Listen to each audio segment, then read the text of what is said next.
In a quiet town where secrets rarely stayed hidden, I, Cal Wilson, lived a life many envied. Married to the love of my life, Julie, our story was one for the ages until the veil of perfection was brutally torn away. The day I discovered her betrayal, entangled in an affair with Jimmy Green, a man shadowed by charm but void of honor, my world shattered.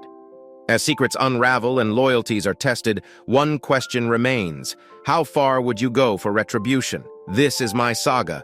Brace yourself for the unraveling. I adored my wife. Let me make that clear. We had been together since our junior high school days.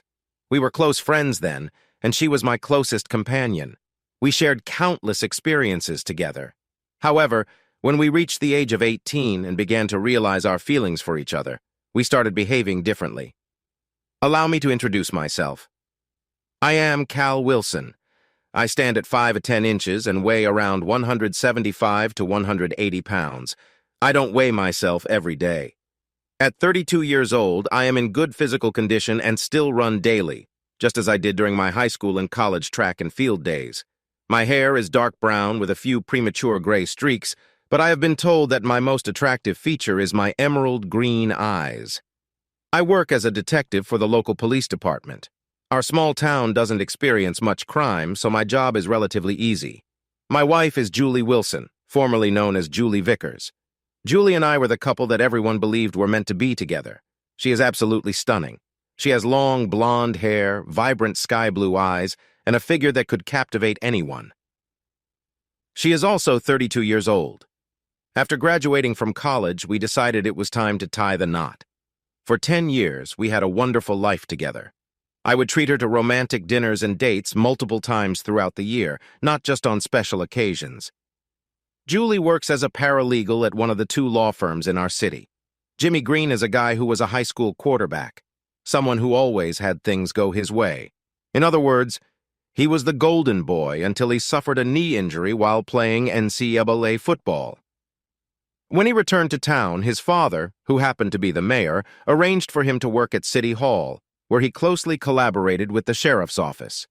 Jimmy had always been interested in Julie, even when we were in high school. He would take us on double dates and openly flirt with Julie in front of me and his friend Cynthia. Despite having a girlfriend, Julie, bless her heart, never reciprocated his advances. Although some of the things he said to her made her blush and angered me. I explicitly informed him that if he ever attempted to flirt with Julie again, there would be consequences. He responded with a smile, assuring me that I had nothing to worry about and that it was all just harmless fun. Jimmy and Cynthia had tied the knot immediately after college, and he had already been employed at City Hall for a year. Now, how did they fit into my narrative? Well, I'll delve into that later. Approximately a year ago, Julie and I had plans for Friday night when I received a call on my mobile phone from Sheriff Barton. He mentioned that he didn't want to disturb my day off, but I needed to swing by work. Curious, I inquired about the reason, and he informed me that all the patrol cars were occupied and they had received a report about a domestic disturbance near my residence. Since I was the closest, he insisted that I go there immediately. Sheriff Barton didn't accept no for an answer, despite the fact that I was supposed to have the day off. Not wanting to create a scene, I apologized to my wife, secured my badge, and holstered my .357 Magnum pistol to my belt, then proceeded to the provided address. Upon arrival, Sue Roberts informed me that her husband, Hunter, had once again subjected her to physical abuse. As usual, he was intoxicated and had chosen to vent his anger on her and their children. It took considerable effort to convince him and bring him into custody. As usual, Sue declined to press charges. I advised her, as I always did, to seek help for him, and she, as usual, promised to do so and eliminate all alcohol from their home. I sighed in despair. Every month or two, we would receive the same call regarding the same situation. However, today was slightly different. I had been occupied with paperwork at the office until around midnight, and upon returning home, I discovered Jimmy and Julie sitting on the couch. Julie appeared to have taken another shower since I had been summoned. A sense of unease washed over me. What on earth was he doing here? I pondered. "What's happening, Jimmy?" I asked, leaning over and planting a kiss on Julie's cheek. I apologize for that. Hunter's been booked again, and I'm hoping Sue will either keep him or get him the help he needs this time. No problem, sweetie, she replied with a smile. Cynthia is out of town with her folks, and Jimmy called shortly after you left to see if we were going to do anything tonight. Yeah, man. Sorry about that. I didn't realize you had a date night tonight. Jimmy shrugged. I guess you're lucky you called. A cheeky grin appeared on his face, and I was once again convinced that this guy was a first-class jerk. Now, alarm bells were ringing in my head. Jimmy had always been a snake who thought his shit didn't stink. I decided to be polite. Well, I'm sorry to hear that, Jimmy. About Cynthia, I mean. But if you don't mind, I'd like to take my wife to bed and try to make up for having to go to work today. Sure. Sorry about that. He quickly got up and walked out. I closed the door behind him and turned back to Julie. Baby, I'm sorry about earlier, I said, taking her in my arms. Next Friday, I'll tell him to get Bill or Dave instead of me. Okay. Julie knew what it was like to be married to a cop. She smiled. It's okay, honey. Jimmy and I were just having a little talk, catching up, you know? I smiled. No problem, babe, I said. The alarm bells slowly subsiding. Nothing in her demeanor said anything else was going on, at least. Maybe I couldn't trust Jimmy, but I could trust Julie. Hell, I trusted Julie for more than half my life. However, that was only the beginning. Over the next 2 months, we managed to have 2 dates when I wasn't called away, for one thing or another. Julie was losing her temper, and so was I. Unfortunately, while I was mad at my boss, she was mad at me. I was her husband, but I put work before her. At least that's what she thought. Hell, I couldn't even blame her for thinking that Cynthia had to leave town more and more often when her family moved to the big city. She would go away for long weekends when they needed something. On a Sunday, she returned home early in the morning, and shortly after, I received a call from Detective Wilson, which prompted me to pick up the phone. "Thank goodness you need to come here right away," she exclaimed, her voice almost piercing my eardrums. Clearly, she was distressed. I inquired about the matter, and she insisted that I come to her house, not ours, but specifically her house. Was Jimmy in trouble? Since I was on duty at the sheriff's office, I informed Barton that Cynthia had contacted me and requested the rest of the day off. Barton's expression grew peculiar, yet he simply nodded and resumed his crossword puzzle. Without wasting any time, I hurried over to Jimmy and Cynthia's residence. To my astonishment, Julie's car was parked in the driveway, triggering a sense of alarm within me. Cynthia anxiously paced in front of the house, tears glistening in her eyes as she rushed towards me when I stepped out of the car. My unmarked vehicle was, in fact, my own car equipped with a radio, sirens, and lights. I had an affinity for my Dodge Charger. "Thank goodness you're here, Cal. I don't know what to do," she whimpered, embracing me tightly, her tears soaking my chest. "Slow down, Sin. Tell me what's happening," I soothed her with a calming tone. I looked at her perplexed, and my confusion likely mirrored on my face as I glanced between Julie's car and Cynthia. Suddenly, her face grew pale, and she covered her mouth with her hands. "What's happening here? Why is my wife's car in your driveway?" I questioned urgently. "Are you honestly telling me you're unaware?" Her eyes widened with disbelief. "No, what? What in the world is going on here, Sue Ann?" My temper began to rise once more, and the alarm resounded in my mind. Then, it struck me, releasing my frustration. I yelled, retrieving my weapon and making my way towards the door. As I swung the door open and entered the bedroom, a photograph caught my eye. I blinked twice, staring at the frozen image of lovers. My heart leaped out of my chest when I saw Julie and Jimmy. I holstered my gun and focused my attention on Julie. Grabbing my cell phone, I quickly snapped 4 pictures before they regained their composure. "I can clarify, my dear," she mentioned as I continued to snap photos with my camera. I paid no attention to her and turned to Cynthia, who had followed me. "Sienna, were you aware of this?" I inquired, disregarding my wife. "Yes, Cal, I was. I swear I thought you were too. I wasn't pleased about it, but I understood that Jimmy had needs when I was away." She blushed, but held my gaze firmly. "You weren't pleased about it, were you? And you assumed I knew?" I questioned, maintaining a steady tone. "Yes. Julie informed me that she had spoken to you about it, and since you work most Sundays, she'll be here occasionally." Cynthia burst into tears. I didn't realize how serious it was until I saw them together. And then an idea struck me. All right, how about this? I'll take C into my home. Is that acceptable to you? I then asked her. No, you're not laying a hand on her. Julie and Jimmy appeared to shout this simultaneously. Cynthia looked at them in disgust, then turned to me. You know what, Cal? I want you to take me back to your place. She gave me a mischievous wink. Hell no! Jimmy yelled, leaping up from the bed and advancing towards me. I grabbed my weapon. Jimmy, don't be foolish. What's good for the goose is good for the gander. How long have you been cheating on me with my wife? 2 months, he replied, his face twisted with fear and anger, since the night I was summoned to Hunter and Sue's house. I stated, and he nodded. Yes, that's correct. Now cease this. I'm still yours, Cal, Julie said. I still love you, Julie pleaded with me. What? So you can have someone on the side and I can't? I stared at her as if she had just landed from another planet. I gazed at Cynthia's dark curls and the same green eyes I possessed. God, she was stunning, too. My love for Julie had almost blinded me to other women. But now that I saw how things stood, I also viewed Ken in a different manner. I looked back at Julie. You detest double standards, don't you?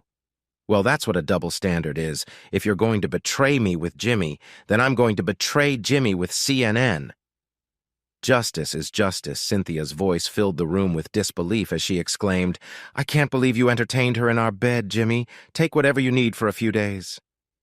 I nodded in agreement and made my way to the dresser, gathering the essentials. Glancing back at Julie, I couldn't help but question her. What's the real reason, Julie? Is it your job, you asshole? Her face twisted with anger as she launched into an attack. You're always working on our dates while Jimmy is at least by my side. Did you have fun with him in our bed? I asked calmly. The question caught her off guard, causing her to pause before responding. The furious expression on her face transformed into one of shame. Even before she uttered a word, I already knew the answer. In a feeble voice, she admitted, yes. I simply nodded, silently acknowledging her confession. When were you planning to tell me, Julie? When did you file for divorce? I questioned, frustration evident in my voice. Cal, it's not like that. I love you, she pleaded. But we spend so little time together because of your constant work. I love you too, Julie, I countered. But if you truly loved me, you wouldn't have betrayed me like this, especially not with him. She had no response to my statement, and her gaze shifted towards Jimmy. I'm going to live with Cal. If you want to remain married to me, stay away until I return, I declared. As we made our way to the car, Cynthia's voice echoed behind us, filled with anger. Thankfully, we reached my car without any further incident. However, during the drive home, my cell phone began to ring. I ignored Julie's calls but answered when Sheriff Barton's name appeared on the screen. Hey, Cal, what's going on? I greeted him. Sheriff Barton proceeded to inform me that Jimmy had been involved with his wife for the past 2 months, a revelation that Cynthia had recently discovered. He and Cynthia were on their way to my house, and I decided to take the rest of the day off, as well as tomorrow. I provided the sheriff with all the details. Wow, he sighed. I was afraid something like this would happen. Wait, did you know? I shouted into the phone, anger seeping into my voice. I'm sorry, son, he began, but I quickly cut him. I hung up the call before you could say another word. Turning to Cynthia, I asked, Did you have any idea he knew? Her face filled with surprise as she replied, God, no. She was just as furious as I was. All right, Cal, when we get back to your place, we need to sort this out properly. The anger in her voice strangely excited me. I smirked and said, You're absolutely right. It was like seeing her in a whole new light, not just as a friend, but as a woman. But first, I needed to make some calls and take care of things around the house. After that, I was completely at her disposal. I assured her of that. Just as I brought CI in home, Julie called again. I answered sharply, What? She shouted into the phone, Don't you dare, Calvin Wilson, threatening me with divorce if I didn't entertain her. She reminded me of the pictures she had, evidence of her infidelity. In our state, it would greatly affect the division of property in a divorce. Julie fell silent, and for a moment I thought she had hung up. But then she reluctantly agreed. Before ending the call, I sent her a text telling her not to come home tonight and immediately called a locksmith. The locksmith happened to be my cousin, Dennis, someone I could trust completely. When he arrived, he gave Cynthia a questioning look. She and I were just enjoying a beer when he walked in. "Hey, Dan," I greeted him. "What's up, dude?" he asked. I quickly explained the situation and asked him to change the locks, providing me with 3 sets of keys. I made it clear that Julie should not receive a set if she came asking for one. Dennis readily agreed. "Blood is thicker than water, Cal," he said, and we shook hands. I knew I could count on him in any circumstance. Next, I called the furniture store and ordered a new double bed to replace the ruined one. Julian C. and I patiently waited for everything to be sorted out. Soon enough, the movers arrived. They disassembled the old bed and followed my instructions to dump it in the backyard. Then they assembled the new bed as requested. It was quite expensive, but the end result made it all worthwhile. You see, I had devised a strategy. In fact, I had multiple plans in mind. I was simply hoping that the least aggressive plan would be the one I could execute. Dennis completed the lock changes as instructed and handed me 3 sets of keys. I gave 1 set to Cynthia, winking at her. She smiled in return. The furniture craftsman finished working on the bed, and I settled the payment using my credit card. Next, I called my sister Olivia, who happens to be the bank manager in our town, and explained the situation to her. I asked her to open a new account for me first thing on Monday morning. I requested her to transfer 75% of the savings and checking accounts to the new account, expressing my gratitude. She was more than willing to assist, as she had never liked Julie from the beginning. It turned out that Liv had a keen sense of judgment when it came to people, especially after everyone who didn't live or stay there as a guest had left. It was just Cynthia and me. Instead of immediately taking her to bed, I invited her into the living room, and we sat on the couch. Once I had secured the house, I made it clear that what we were about to do was a form of petty revenge. "You understand that, right?" I asked, gazing into her emerald eyes. "Yes, Carl, I am aware of that. Before we proceed any further, I need to ask you something." I held her hand gently. "Cynthia, you deserved better than Jimmy, and you always have. I don't comprehend why you tolerated this nonsense." Cynthia blushed intensely. "He has complete control over the bank accounts. He threatened that if I left him, I would be left with nothing. He claimed to know every lawyer in town, and none of them would take my case. He's lying to you, my dear. Listen to me, Cynthia.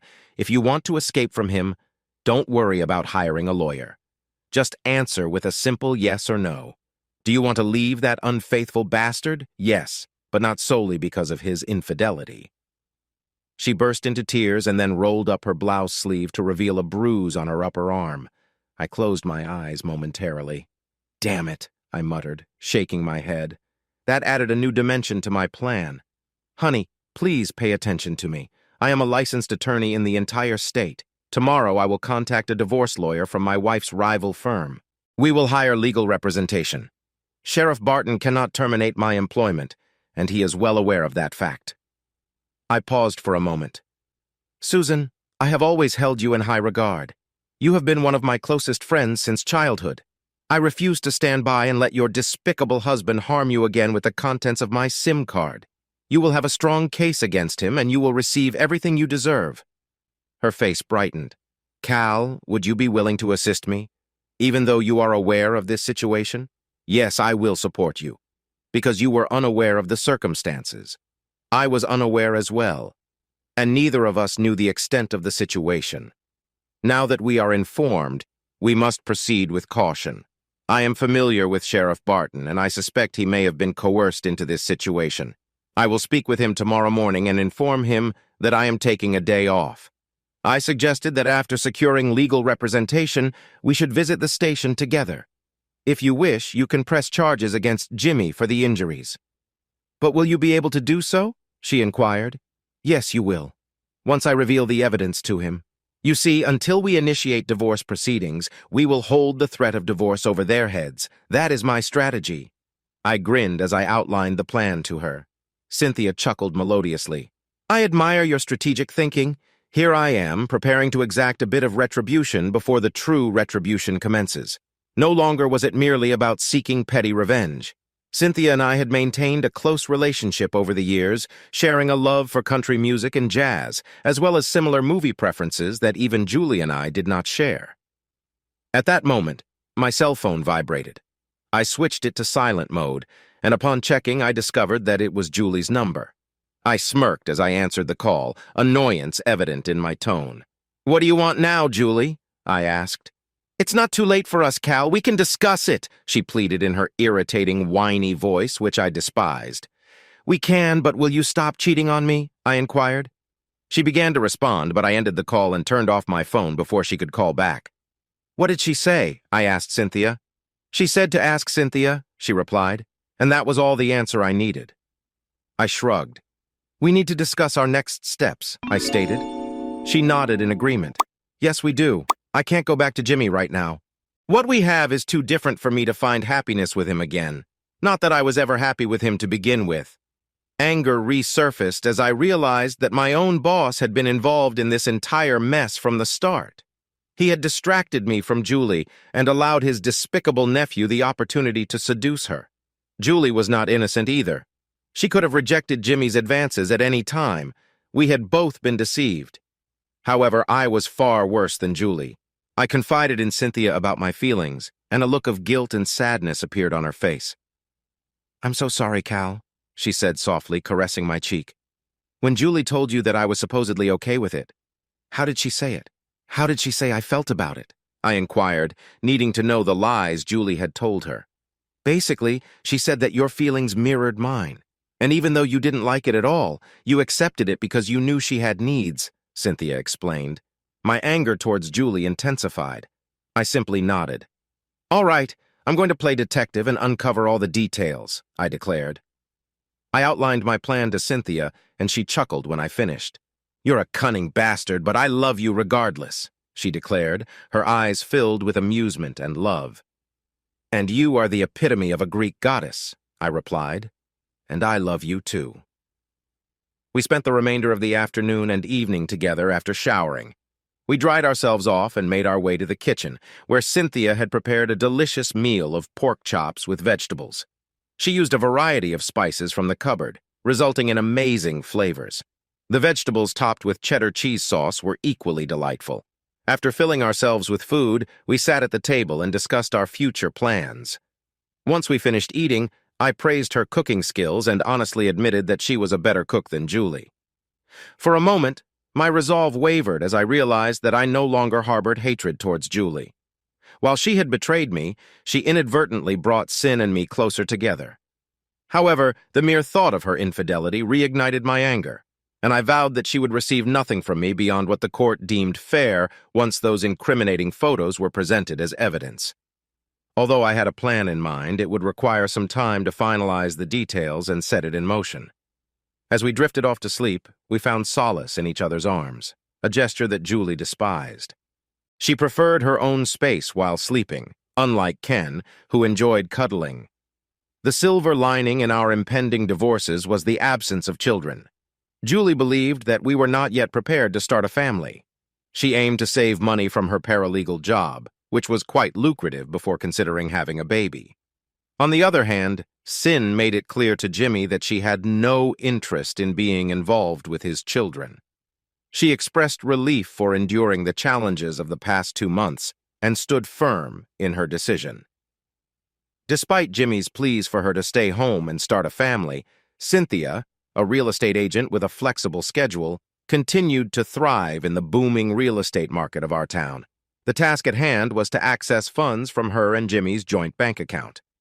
I desired to become more actively involved, but I was hesitant about the potential repercussions falling on her if things took a turn for the worse. However, she possessed only sales receipts and pay stubs from her job. We could take legal action against her for her earnings and absolve him of any blame.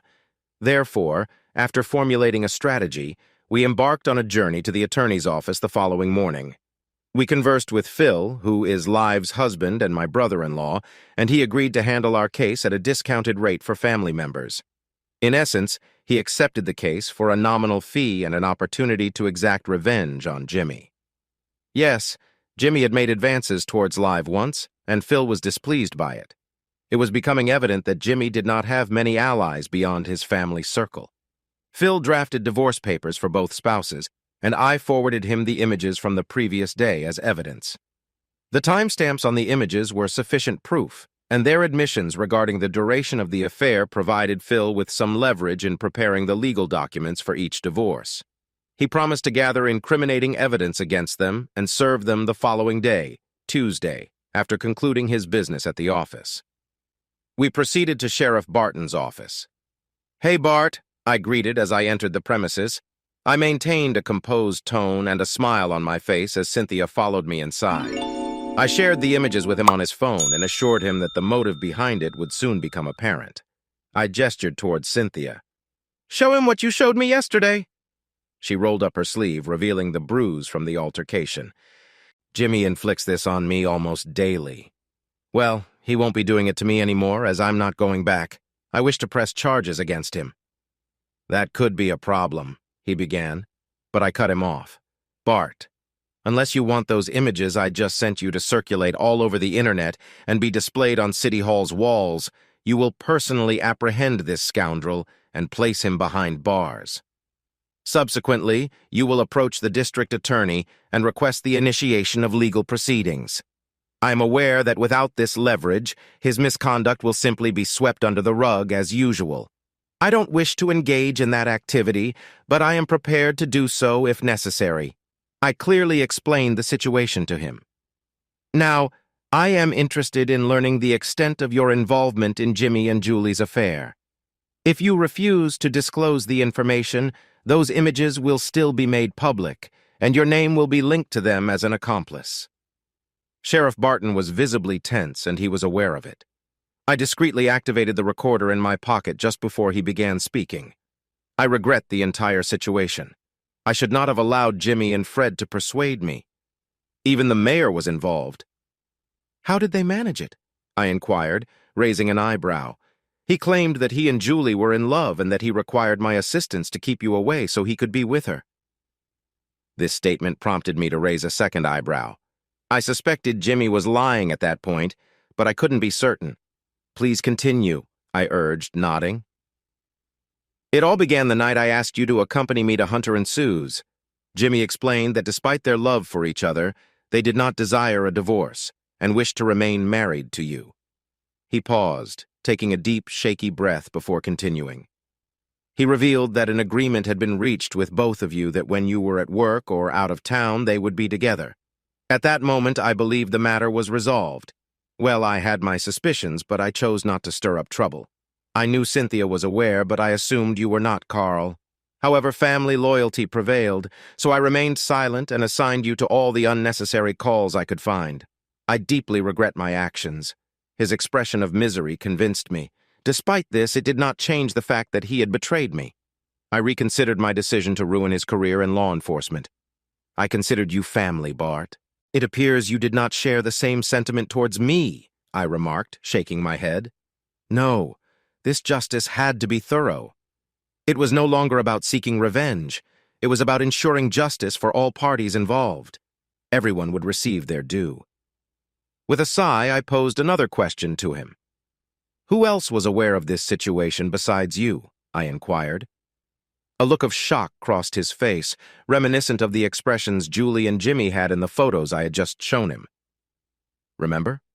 Be truthful, or your involvement as a detective will be exposed to everyone." I had honed my skills as a human lie detector. The only person I couldn't read was the woman I had been married to for a decade. She had deceived me completely. Barton, on the other hand, was transparent compared to her. "If I disclose the information, will you promise to keep my identity confidential? Could you please delete the data from the device in your possession?" He mentioned that you had to hand it over to him. He was perceptive, a necessary trait for a detective. It was at that moment that I made a crucial decision that would alter lives, especially Barton's. I turned off the recording device and erased the data in front of him. "You are free to leave, Barton." I nodded. I would grant him some leniency, but not entirely. He would still need to face his family after our conversation, but he could continue working in law enforcement. "Now tell me who else is aware of my situation as a cuckold," I demanded. "Only Fred, Jimmy, and the other male family members on their side." He uttered the words, and then regretted mentioning the men. I knew where copies of those photos would end up. A smile crept across my face as he paled, realizing the gravity of his mistake. Damn, he muttered quietly. So the mayor was aware and allowed it to happen as well. Judge Green was also complicit. I nodded, confirming his statement. Each of their wives received a package with the message, "Your husband was aware." Janet Green was a kind woman and a family friend.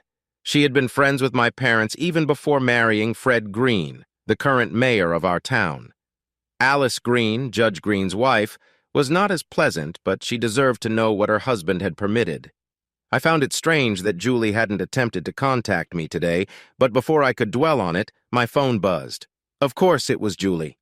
"Detective Wilson," I responded, as was my usual response when on duty. "Cal, are you at work?" she inquired. "Yes, I'm in Bart's office handling paperwork. What's going on?" I maintained a casual tone. "Are you ready to talk yet?" she asked. "What is there to talk about, Julie?" I questioned, expressing my love for her. She mentioned that she knew I still loved her, catching me off guard. Despite her mistreatment of me, I realized that I still had lingering feelings for her. "When would you like to talk?" I inquired. "I can take the day off, but you won't be able to enter the house. I changed the locks," I informed her. "Why don't you allow me to come in so I can at least retrieve my clothes? Then we can talk," she suggested. I agreed, saying, "Yeah, no problem. Cynthia will be there as well. She's currently at work with me." I thought having Cynthia present would serve as a good deterrent against temptation. I glanced at Ken, and a concerned expression appeared on her face. "Fine," she uttered, conveying immense tension before hanging up. I looked at Barton once more.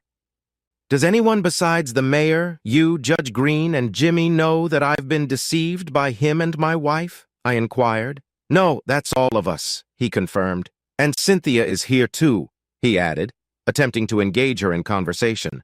"She already informed me, and the reason is because Jimmy controls all their money," I growled. "Now are you going to send the evidence to the DA?" Bart retrieved his digital camera and captured images of the bruise from the altercation and a few other bruises on her body. He then reviewed them and sent them to his computer to compile an email. "Yes, he will be traveling today. I will email him after I pick up Jimmy," he confirmed. He had to do so, as he was the only person besides me whom I could trust to keep quiet about the scheme Jimmy had orchestrated. "I will remain silent until the time comes to speak up," I assured him. "Good. The sooner he is off the streets, the better," he agreed.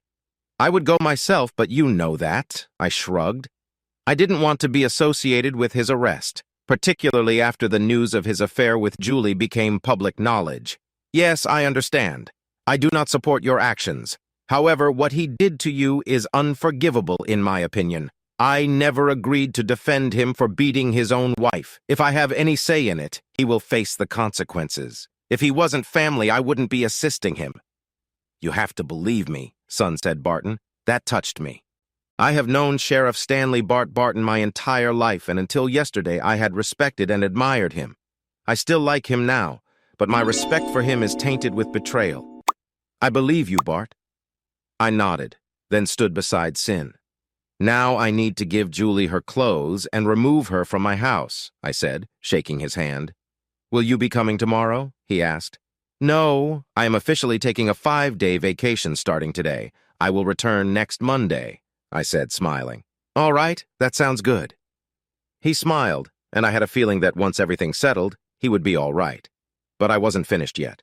As promised, I sent both Mayor Green and Mrs. Green the email with all the JPEGs attached, timing it to coincide with Jimmy's arrest by his uncle. When we arrived home, Julie was already waiting for us. Cindy and I walked to the door, holding hands, and simply looked at Julie. She had a jealous expression on her face. "Hello," Julie greeted Cynthia. "Do you like my husband?" "I could ask you the same question, you promiscuous woman." Julie looked at Cynthia with a smirk. Now that I was comparing them side by side, Cynthia was surpassing Julie in terms of intimacy. Well, ladies. "Julie, what were we saying about double standards?" I calmly asked, smiling disapprovingly at her. "Remember, if you weren't involved with Jimmy, I wouldn't be involved with Cynthia." That stopped her before she even started her retort. I continued, "Julie, what is there to discuss? Yesterday you showed me how little I mean to you. No respect, no love, nothing but disdain." instead of showing any remorse for your actions. Julie's tears could no longer be contained, and they poured out uncontrollably. "I'm deeply sorry, Cal," she sobbed, her emotions genuine and raw. This was a sight I had only witnessed a few times before. "I messed up," she admitted, but I quickly corrected her.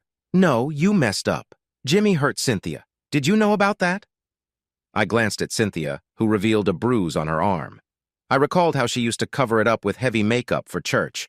Now, I could imagine the hidden bruises beneath all that makeup. At the time, I didn't think much of it and casually mentioned to Jimmy that Cynthia wore excessive makeup. However, not long after, I noticed that she started wearing less. "Oh my God, I'm so sorry, Susan. I had no idea," I confessed. Julie's expression resembled that of someone who had just seen a ghost or perhaps glimpsed into the future. She seemed to contemplate leaving me for Jimmy. "There was nothing you could have done, Jules," I reassured her, and she simply shrugged. "But it's over now, and I won't lie. I'm going to do what I should have done years ago and divorce that despicable person. I'm going to make sure he pays for his actions," I declared, looking directly at Julie. It was time to assert the terms of her surrender. "Julie, we're finished. I will be suing for 75% of our shared assets. That should be enough for you to purchase your own place, considering the house is rightfully mine as it's in my name. You can keep your car, and I'll keep mine. The remaining assets will be divided 75/25. If you dare to argue with me, those incriminating pictures will be shared with your family, my family, and anyone else who may be interested. I would prefer a swift and clean resolution, but I am prepared to fight dirty if necessary. There's no turning back from this. You and I will bring this to an end. You already know my stance on infidelity." Julie's tears ceased, and she pleaded, "But I love you." I firmly responded, "No, Julie, if you truly loved me, you would respect and honor the vows we made when we married. In my eyes, when I saw you with Jimmy yesterday, I divorced you right then and there. All that remains is to make it official. You'll be accused of infidelity at work tomorrow. My attorney already possesses the photographs as evidence and will present them in court." I paused, allowing my words to sink in before continuing. "Julie, will you grant me a divorce so that we can move forward with our lives?" She cast her eyes downward, utterly humiliated. "Yes," she replied in a feeble voice that indicated her defeat. "Thank you. Now, let's gather your belongings. After today's revelation, I doubt you'll want to return to Jimmy's place, especially since he was recently arrested for domestic battery," I stated. "Yes, you're right. But where will I live?" she inquired. "I have left enough money in your account to cover the down payment on an apartment and a few other expenses.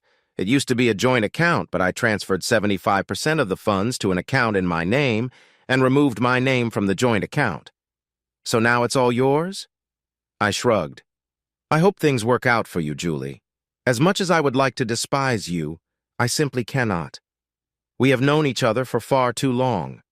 However, I cannot and will not forgive what you have done to me, to us." Upon hearing those words, Julie became sorrowful. She was clearly hurt, but I held back. It was incredibly difficult to do so, but I managed. Part of me wanted to embrace her and assure her that everything would be all right. However, I knew better. If she truly loved me, she would not have betrayed me. That thought alone helped me overcome her sadness and considerable allure. Indeed. When viewed objectively, without the bias of love, she paled in comparison to Cynthia.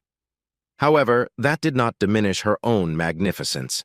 Cynthia assisted us in packing all of Julie's belongings, but it took an incredibly long time. By the time we finished, it was too late to find an apartment, and now we were in a difficult situation. We collapsed in the living room, surrounded by suitcases filled with Julie's possessions.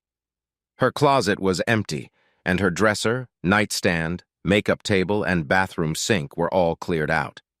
"Well, you can imagine the rest. I never realized you had so many belongings."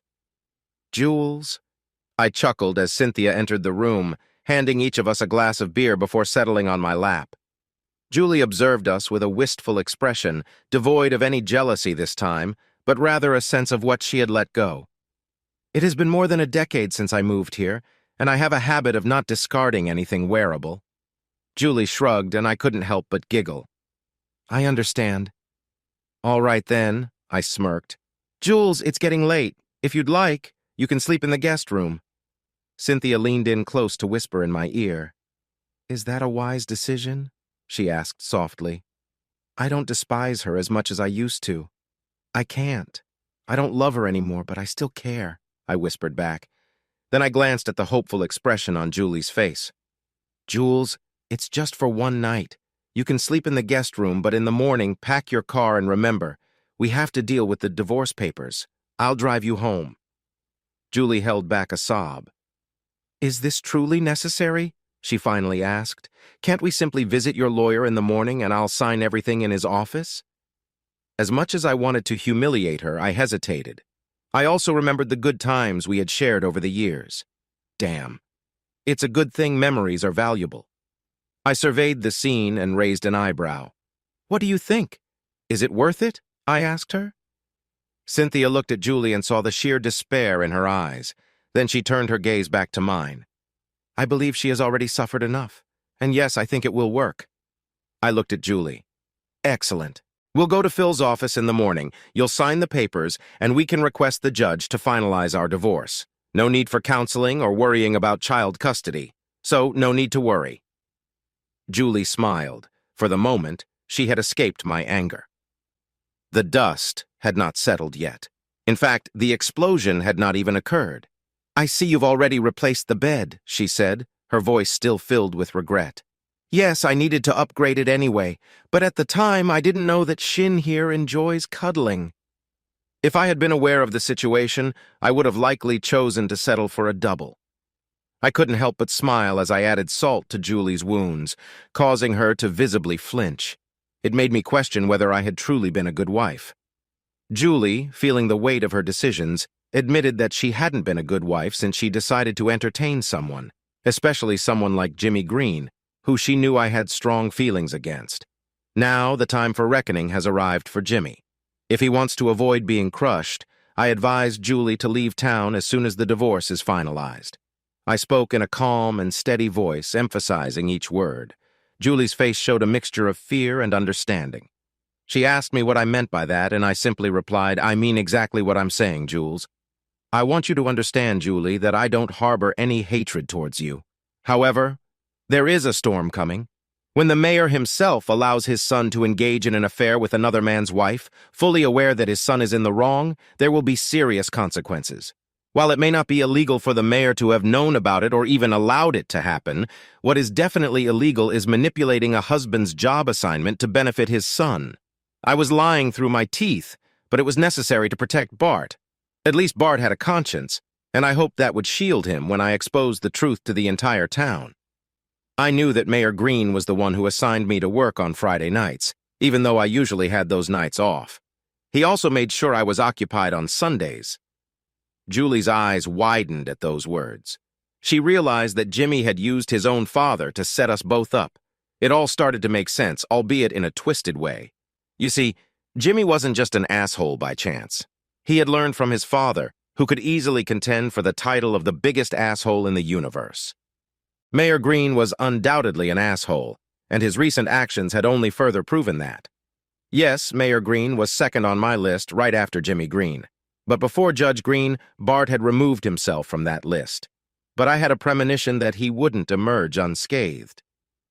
I dialed Phil's number on my cell phone. "Hey, Cal, how are you?" he answered. "There's been a change of plans."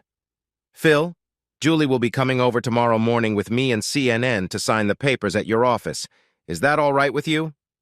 I relayed the change in plans. "Sure, I don't see any reason why not, but tell her to bring her lawyer along. I don't want any surprises later on," he responded. "Okay, I'll inform her. Thanks, Phil." I nodded. "No problem, bro. I've got your back," he assured before ending the call. I glanced at Julie. "Make sure to bring your lawyer when we head to Phil's in the morning." Julie simply nodded in agreement. After finishing our drinks, we retired to bed. Julie slept in the guest room, and CNN closed the door behind us as we settled in our bedroom. I had a strange feeling that Cynthia and I would be sharing that bed for the rest of our lives. The next morning, Julie contacted her lawyer and arranged for him to meet us at Phil's office after briefing him on the situation. He scrutinized the divorce papers and evidence cautiously before handing them to Julie. "This is the best deal you'll get, Jules. Take it and move on," he advised. Julie, being the wise woman she was, followed his counsel. 30 days later, after a cooling-off period, our divorce was finalized. Divorcing Julie was not the true challenge. The real battle lay with Jimmy Green, his father and uncle at City Hall. Fortunately, a letter I sent to their wives gained us an ally in Janet Green. Alice Green remained silent, likely plotting her own form of justice against the esteemed Judge Reinhold. Unrelated to him, Judge Reinhold reviewed the evidence, leading to Jimmy's house arrest without bail due to his concealed crim. You see, Jimmy possessed a substantial trust fund courtesy of Daddy Dear, and that trust fund was being pursued by Phil, who was now representing Cynthia in her divorce from Jimmy. Jimmy was foolish enough to resist the divorce, so Phil resorted to drastic measures and targeted the trust fund. Upon Jimmy's admission of guilt, he received probation but was placed under house arrest. It wasn't the most ideal situation, but it sufficed for the time being at work. I received a call from Cynthia, who was now residing with me full-time, informing me that Janet Green was at the house. I assured her I would be there shortly. I informed Bart that I had a sister, to which he simply nodded and smiled. I rushed home, and upon arrival found Cynthia and Janet enjoying coffee in the living room. "Good to see you, ma'am," I greeted as I entered the house and kissed Cynthia Callie. "By the way, thank you for that enlightening letter." She smiled apologetically. "Had I known my son was involved in this with my husband's full knowledge and cooperation, I would have intervened." "Not many were aware of that," I replied. I shook my head. "It wouldn't be fair to expect you to have known. My brother was aware and allowed it to happen." Her tone turned firm. "My husband knew and allowed it. My brother-in-law knew and allowed it. This so-called son of mine has crossed a line, seducing another man's wife and then using his own family to conceal it. Well, rest assured that I will do everything in my power to help you," I assured her. She nodded. I had anticipated her support, but what I hadn't expected was her unwavering commitment. "Thank you, Janet," Cynthia said, embracing her soon-to-be ex-mother-in-law. "Any time, sweetie," Janet replied with a smile. "Do you think Phil will take on my divorce case?" Cynthia inquired as she settled back down. "I believe he can be convinced," I replied with a nod and a smile.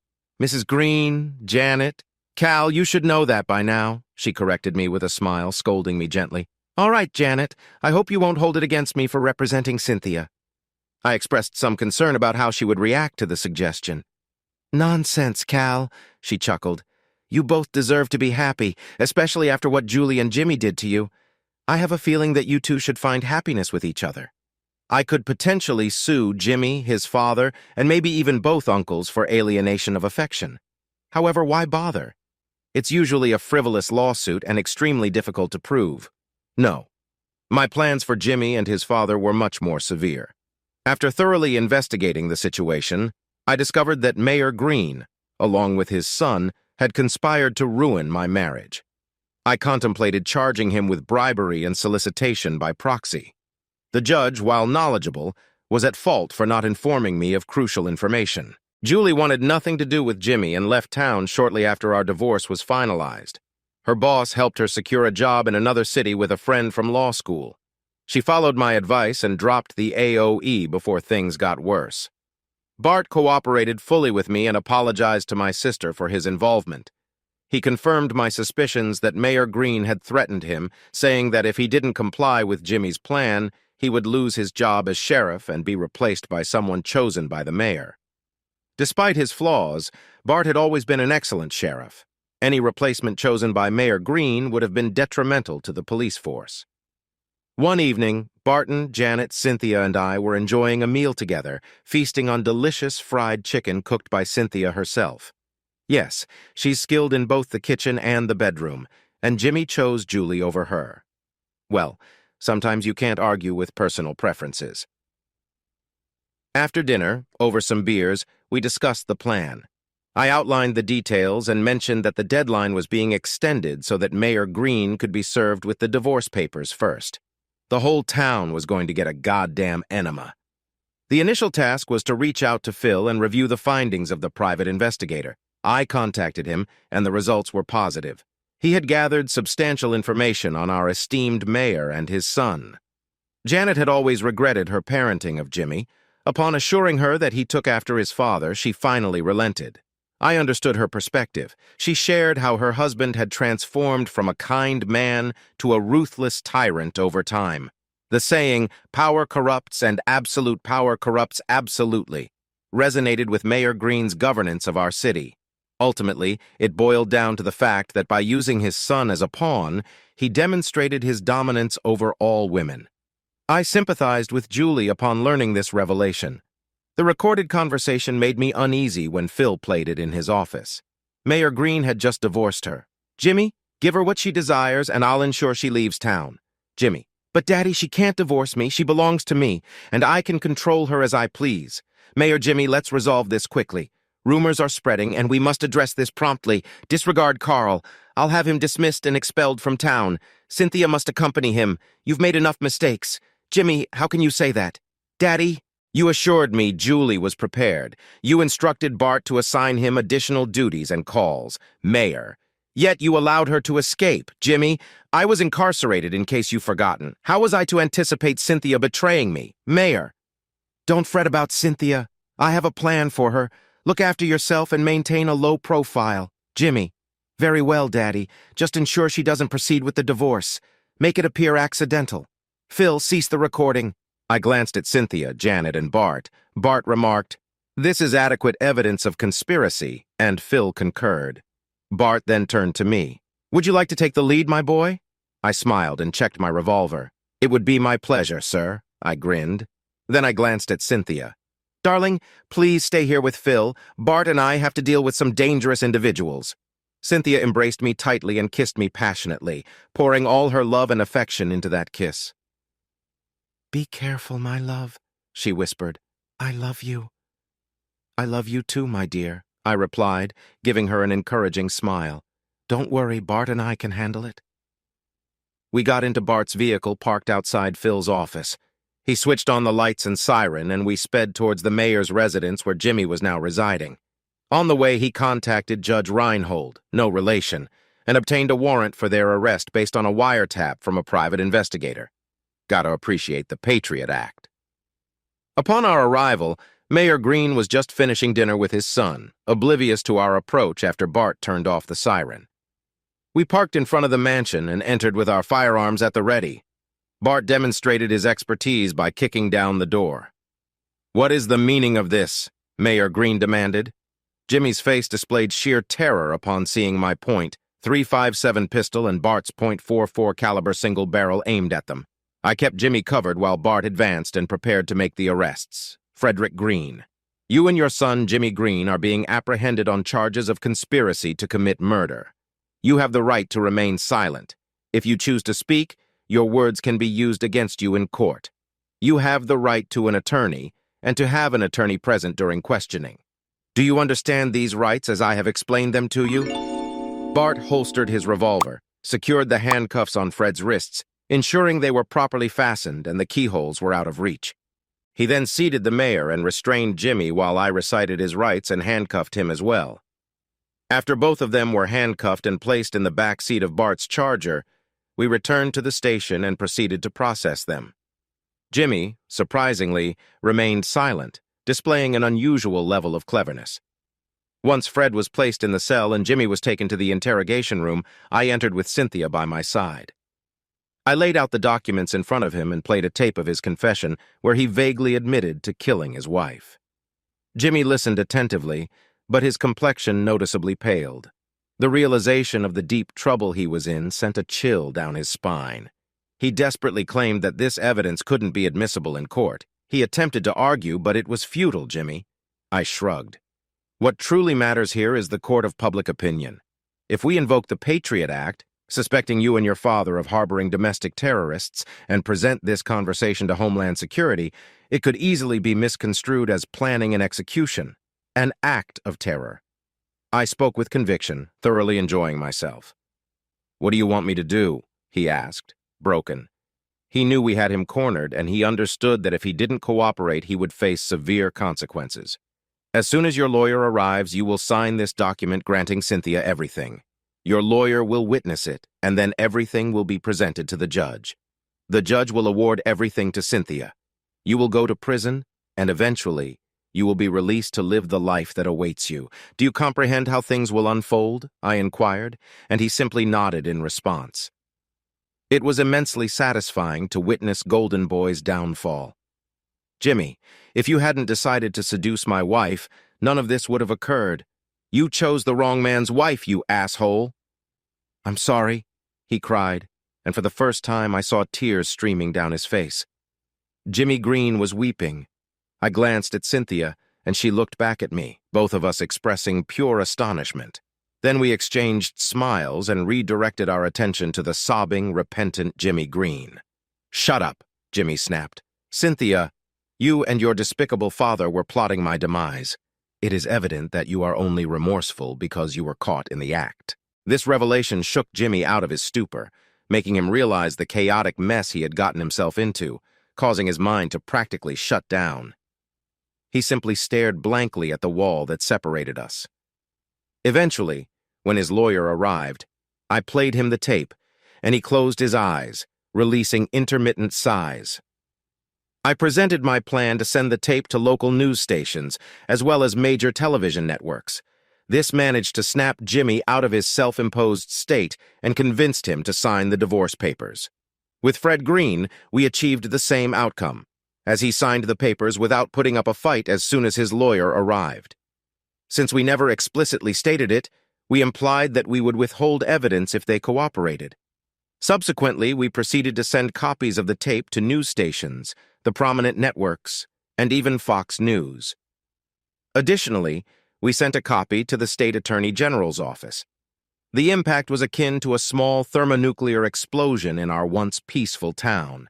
News vans inundated the area, and law enforcement ranging from state police officers to the FBI flooded in. The motel business thrived in our small farming community. We managed to raise funds for the town coffers, and it turned out to be quite an enjoyable experience for everyone, except for Jimmy and Fred Green. The federal authorities delved deeper into their affairs and uncovered questionable tax practices in Fred's past, as well as peculiarities in Jimmy's day-to-day dealings at City Hall. When the commotion finally subsided, Bart was exonerated of any wrongdoing, despite Jimmy and Fred's attempts to implicate him in the scandal. Julie was summoned to testify about the entire ordeal and faced some vilification from the detestable individuals in the media. However, I set the record straight and portrayed her as a victim. Julie was young and naive. During an interview, I was asked if I would consider reconciling with her. My response was resolute. No, I would not entertain such a notion. Cynthia received everything in her divorce from Jimmy, and Janet obtained everything in her divorce from Fred. They received harsh prison sentences for their involvement in the conspiracy and other charges that the authorities managed to bring against them. Cynthia and I tied the knot, and her family returned to town for our wedding. Julie, who was invited, showed up with her new boyfriend. I had a conversation with him, and he turned out to be a decent man. I was genuinely happy for her. Jimmy found love once more, as I discovered during our conversation. Surprisingly, his cellmate turned out to be a very large yet kind-hearted man. Jimmy's flatulence became less noisy after spending 6 months in prison. Jimmy's uncle, Judge Roy Green, came under investigation, along with his brother and nephew. The authorities discovered some irregularities in his cases and sentencing. He was found guilty of accepting bribes and participating in other illicit activities. It was later revealed that Alice was the one who reported him to the authorities. I wonder why. In any case, he ended up at Club Fed after Alice exposed him during their divorce. As for Fred, the former mayor, he participated in numerous prison musicals, often singing soprano parts. Julie ended up marrying the man she brought to our wedding, and they now reside in town. Rumor has it that she is expecting a baby. Good for her. Bart retired and is now enjoying his retirement years with his wife. Although they are now empty nesters, he still visits the office occasionally. I became sheriff after a new mayor was elected. Barton, a divorced woman, stood up for the town when her ex-husband abused his power, earning the community's trust. Yes, Janet took her husband's place and appointed me as sheriff after Bart retired, and here I am now. Years have passed since that significant day when I was called back from a date night with Julie. Now I find myself holding my young son while Cynthia, who is very pregnant, feeds our 2-year-old daughter. Life is good. We have transformed the guest room into a nursery, and our toddler has his own room. We possess a total of 4 bedrooms. Furthermore, Cynthia has explicitly expressed her intention to cease having children after the arrival of this baby. She intends to undergo a tubal ligation procedure, as she humorously refers to it as the closure of the baby factory, while emphasizing that the playground will remain active. I hold immense affection for my wife. I would like to take this opportunity to express my gratitude for your viewership. I sincerely hope that you found it enjoyable. Subscribe to our channel so that your second chef doesn't cheat on you. And go ahead and listen to the next story, because this story is nothing compared to the next one. If you're under 18, don't even think about listening to the next one out.